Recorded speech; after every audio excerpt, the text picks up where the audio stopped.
So guys, for the first step, you're going to head over to search and type in change the date and time. Click on it. And then once you run this, make sure that your time zone is correct. You have set time automatically turned on. Then you're going to scroll down and then click on sync now.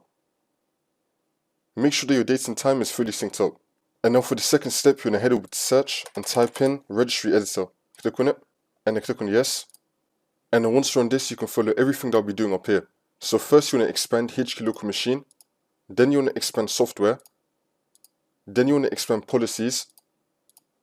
Then you want to expand Microsoft. I'm going to make this a bit bigger. And now you want to expand Windows. Now you want to expand Windows Update.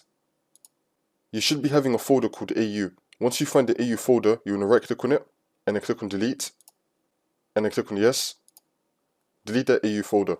And now for the next step, you're going to head over to search again and type in services. Click on it. And then once you run this, you're going to find background intelligent transfer service. Double click on it. Make sure you have the startup type on manual. And then click on stop, which will now stop the service. And then click on OK. Now you're going to click on W on your keyboard. You're going to scroll down till you find Windows Update. Double click on that.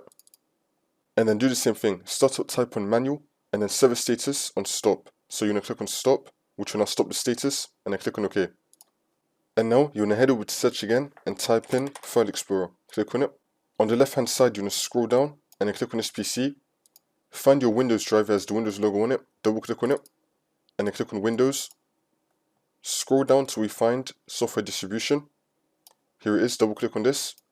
And then click on the download folder. Delete everything in this folder. Do Control in your keyboard and then click on delete. Click on do this for all current items if you get this. And then continue. You want to delete everything in this folder. And then once you've done that, you want to come back into services. Double click on Windows Update. Startup type, click on start, which will now make it running. Change the startup type to automatic. And then click on OK. Now you're going to click on B on your keyboard. You're going to find background intelligent transfer service. Double click on it. Startup type, automatic. And then click on start, which will now make the service status running. And then click on OK.